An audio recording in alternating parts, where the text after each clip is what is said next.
The Orlando Magic were not supposed to survive this. They opened up the season with a 1-4 record. Their offense looked completely out of sync, and Paolo Banchero went down for 3 weeks. Most teams would crumble in that situation, but the Orlando Magic did not just stay afloat. They became one of the hottest teams in the NBA. They clawed their way to a 14-9 record, all the way up to the 4 seed out in the Eastern Conference. And they did pretty much all of that without Banchero. So now, what happens with Paolo Banchero now officially back in the lineup? Because the last 3 weeks did not expose Orlando's weaknesses. They revealed the exact foundation that Banchero is supposed to be able to elevate. But before we can talk about Paolo's return, or what I believe this team will look like once the playoffs begin, we have to understand how Orlando even got here in the first place. Because the Magic did not just stabilize themselves. 2 guys in particular dragged them out of that early season hole and helped to completely reshape the offense without Banchero. And all of that starts with Franz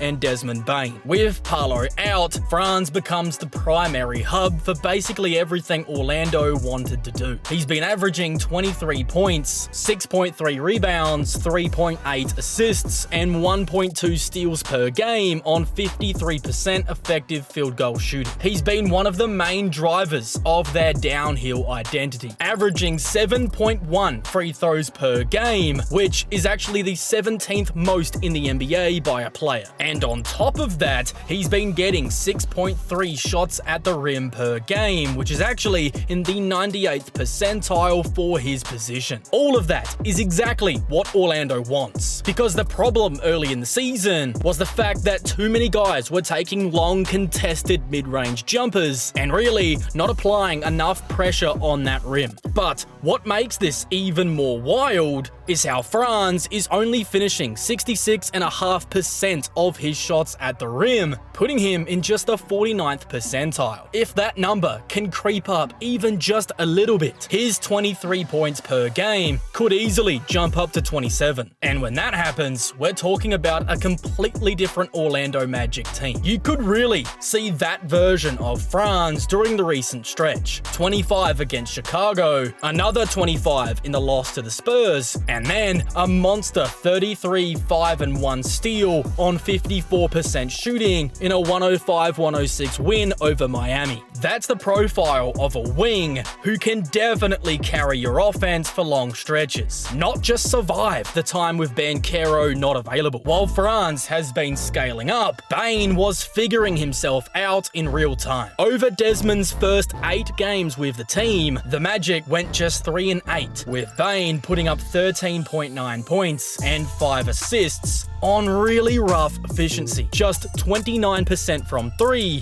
and 47% effective field goal shooting. But once he really settled in, everything about this team started to change. In the 14 games since that time, the Magic went 10-4, with Desmond Bane putting up 21.6 points and 5.2 assists per game, while shooting 36% from 3, all on 53% effective field goal shooting. He's gone from trying to fit in, trying to figure out his new team, to now being a reliable secondary scorer who's actually capable of creating when Franz sits, which is the exact guy Orlando traded for. The best performance in the time without Banchero was definitely the home win against the New York Knicks back on November the 23rd. That was easily Orlando's most grown-up performance of the season, while also being one of the best games in the career of Franz Wagner. Franz completely controlled it with 37 points,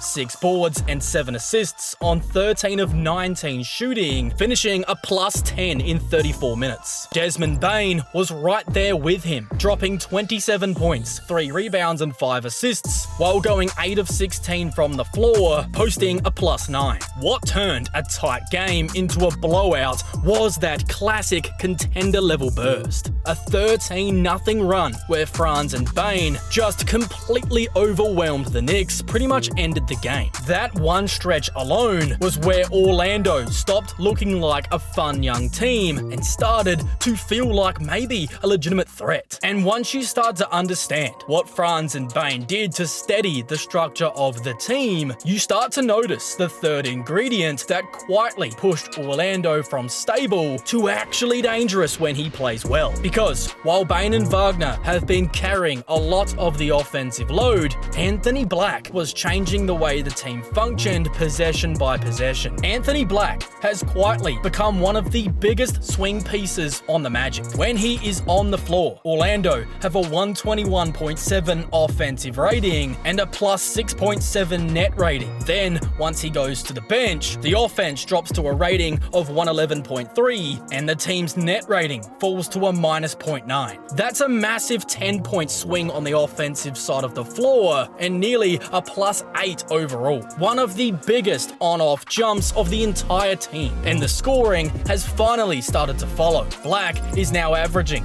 13.1 points per game, 3.4 rebounds, and 1.4 steals, all on 52% effective field goal shooting. And while his 34% from 3 is still below league average, it's a real improvement for him, as it's a shot he just feels a lot more confident in this season than in the previous years. And AB has had some serious breakout games as well. He had 31 against the 76ers, which was easily his best offensive game of his young career, and he also had 22-9 with 2 blocks against the Chicago Bulls in a game where he showed just how much he can impact even when he's not the focal point. When Anthony Black is aggressive, when he's getting downhill, when he's pushing the pace in transition, Orlando go to a new level. They become faster, more dynamic, way harder to guard, and so much more of a threat in transition. But the inconsistency is the big story. For every breakout game, there's a night like San Antonio, just 7 points on 20% shooting in 28 minutes. And I mean, those games really matter because the Magic don't need Anthony Black to turn into a star overnight. They just need him to show up every night. When he's locked in, he changes the entire complexion of their offense. But when he fades into the background, Orlando loses a key piece that makes their system work at such a high level. And that's going to be the challenge moving forward. But it's also the opportunity. If the Magic can get a steadier version of Anthony Black, their floor raises immediately because nobody on the roster shifts the offensive identity in the way that Black does. And once you get past the star production and the Anthony Black breakout performances, you start to see the real backbone of why Orlando did not just survive this 3-week stretch, they actually improved. Because what held this thing together wasn't just Franz, Bane, or Anthony Black. It was a group of 3 role players who suddenly became the glue of the entire rotation.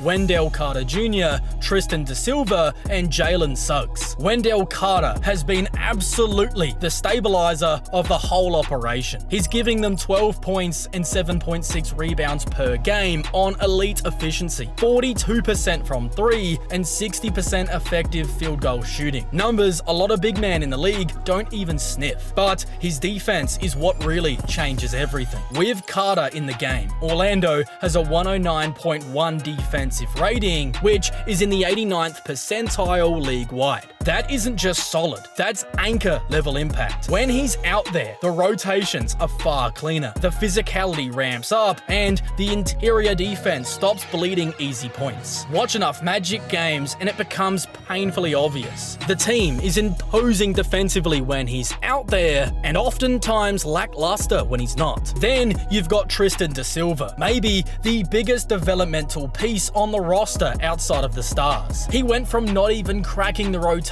to begin last season to now giving them 10.8 points per game on 39% shooting from 3, while also posting a mark of 57% effective field goal shooting. And that's not empty shooting. It's exactly the kind of archetype that every playoff team drools over. A 3-and-D wing who can defend, move the ball, cut at the right time, and never needs a play drawn up for him. Every lineup he touches, the team suddenly looks looks more balanced. He doesn't force anything, he just fits in. And that's incredibly valuable on a team that's still trying to shape their offensive identity. But if we're being honest, the guy who has the strongest case for the Magic's true MVP so far this season is Jalen Suggs. The box score says 14.1 points, 3.9 rebounds, 4.7 assists, and 2 steals on 55% effective field goal shooting. But the numbers don't capture the chaos that he really creates. Suggs is absolutely the heartbeat of the group, the emotional engine,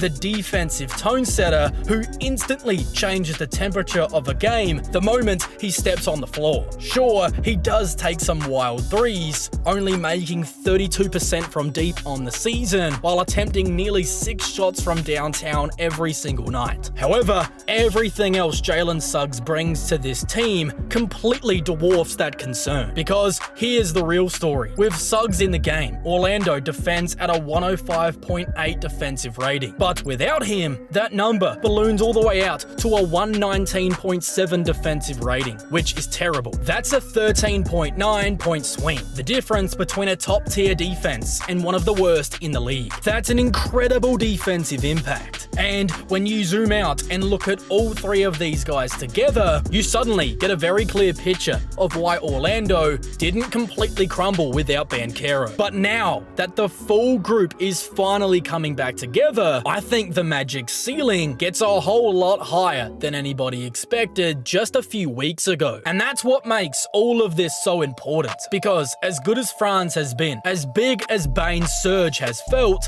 and as impactful as all of the role players have been, all of this was happening without the guy the franchise is supposed to be built around. Orlando played really good basketball without Paolo Banchero, really finding an identity, especially on the offensive side of the floor. And that means the biggest question of their season suddenly becomes totally unavoidable. What happens when Paolo Banchero comes back to this Magic team that's really found a way to win without him? And that question got answered in maybe the most perfect testing ground possible. Paolo's first game back wasn't on some soft landing spot. It came against the Miami Heat, a team that's been a rival of the Magic since their inception, and a team that always brings playoff intensity even in the regular season. That game did not feel like December basketball whatsoever. It felt like a street fight. Both sides were chirping, tough physical defense, and the referees were letting them play. It's the kind of game where returning stars usually try to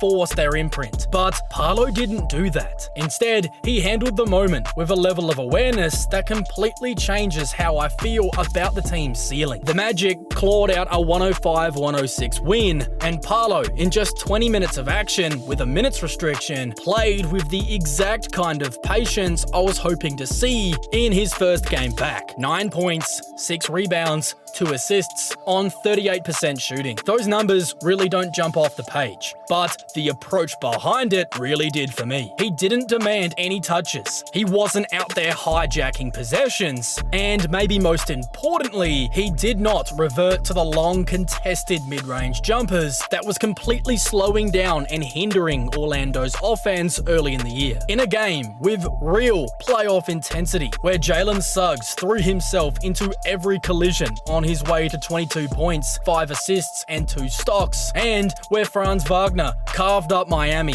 for 32 points on 54% shooting, Banchero did not try to overshadow any of it. Instead, he was trying to blend in. And that for me is what matters so much, because the aggression is going to come later. The shot attempts are going to go up, and his big time takeover moments that we see from Paolo are going to return once his legs get under him. But what you really want to see in that first game back, especially in a rivalry matchup with real stakes and real physicality, is just the awareness, a recognition of how well the team has played without you, and a willingness to adapt rather than try and rewrite the script. Paolo showed us exactly that. He looked like a guy easing back into the flow and not someone trying to control the game from possession 1. Now, that doesn't mean there aren't adjustments ahead. Early in in the year, he settled for way too many long twos instead of using his strength to generate rim pressure. That needs to change. He needs to embrace the physicality, get downhill, get to the free throw line, collapse defenses, and make life easier for Franz, Bane, Suggs, and Black to work around him. Honestly, taking more catch and shoot threes might be a part of that evolution as well, although it's definitely a smaller step forward. But the Miami game showed us he understands the evolution that's coming. He wasn't trying to reset Orlando's identity, as instead, he joined in on what they have been doing. The Magic's offense is now so centered around putting rim pressure on, and with that, they generate the most free throw attempts in the league, really embracing that physicality approach on both sides of the floor. And that right there is exactly why this version of Orlando doesn't feel like just a young fun team. Instead, they're starting to feel like a legit problem in the East. Orlando is already playing playoff basketball in the regular season. They're always swarming defensively, attacking the paint with a purpose, punishing you with physicality at every position, and just trying to make every game feel like a grind. This is the same team that the Celtics accused of playing dirty because of how physically imposing they were to them in that first round series. That's just who this Orlando team is. And now that their franchise player is back and showing signs of leaning in to the offensive identity that they've been building, that's so massive. And it's exactly why this game was not about Paolo's stat line. It's about the message that sends to all of his teammates. He's embracing the identity that they've built. And if Paolo is able to push through the natural growing pains that are probably going to come